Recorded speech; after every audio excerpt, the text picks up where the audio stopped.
Imagine two people starting the same journey. One is naturally talented, quick to learn, and praised from the beginning. The other struggles, learns slowly, fails often, and doesn't stand out. Now, fast forward 10 years. Surprisingly, it's often the second person who wins. Why? That question is exactly what Angela Duckworth explores in Grit, and her answer challenges everything we've been told about success. At the heart of this book lies a powerful idea. Talent is overrated, effort is everything. But sustained effort over time is what truly separates winners from everyone else. Duckworth calls this combination of passion and perseverance grit. It's not about intensity, it's about consistency. Not how hard you work for a week, but how long you can stay committed when things get boring, painful, or uncertain. Duckworth begins by questioning the traditional belief that intelligence and talent are the main predictors of success. She shares her own journey, from teaching math to struggling students, to becoming a psychologist obsessed with understanding achievement. What she discovered was shocking. The smartest students weren't always the most successful.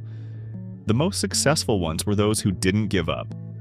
She studied cadets at West Point, contestants in spelling bees, salespeople, teachers, and even elite performers in various fields. Again and again, one factor stood out. Not IQ, not background, not luck, but grit. The people who succeeded weren't always the most gifted. They were the ones who kept showing up. Notice something? Effort counts twice. Talent matters, but without effort, it means nothing. And even once you develop skill, you still need effort to turn that skill into real-world success. This flips the common mindset. Instead of asking, "Am I talented?" the better question becomes, "Am I willing to keep going?" Duckworth then dives deeper into what grit actually looks like in real life. It's not just working hard randomly, it has structure, it has direction. It's built on 4 key elements: interest, practice, purpose, and hope. First comes interest. You don't just wake up one day obsessed with something. Passion develops over time. It starts with curiosity, something that catches your attention. The problem is, most people quit too early. They expect instant passion. But real passion grows slowly, like a relationship. The more time you invest, the deeper it becomes. Then comes practice. But not just any practice, deliberate practice. This is focused, uncomfortable, and often frustrating. It's not about doing what you already know. It's about pushing your limits, identifying weaknesses, and improving them step by step.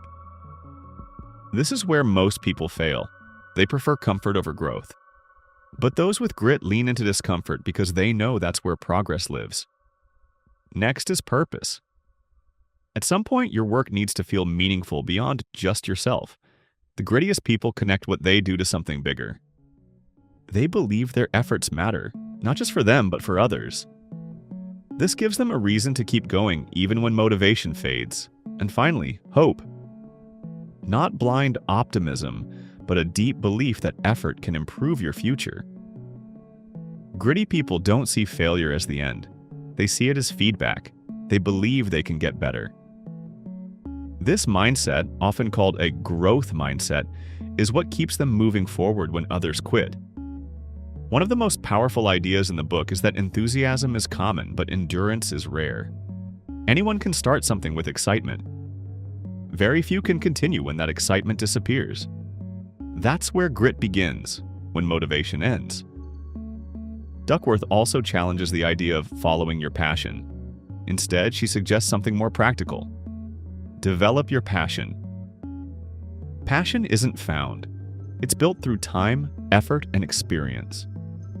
Waiting for the perfect passion is often just an excuse to avoid hard work.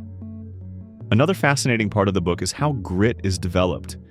Is it something you're born with, or can you build it? Duckworth argues that while some people may naturally have more grit, it is absolutely something you can grow. She explains that our environment plays a huge role.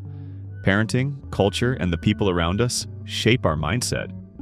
For example, parents who are both supportive and demanding, what she calls wise parenting, tend to raise grittier children.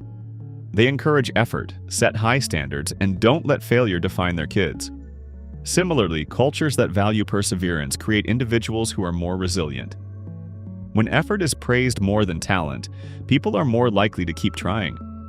This is crucial, because if you believe success depends on talent, failure feels like proof that you're not good enough. But if you believe success depends on effort, failure becomes part of the process.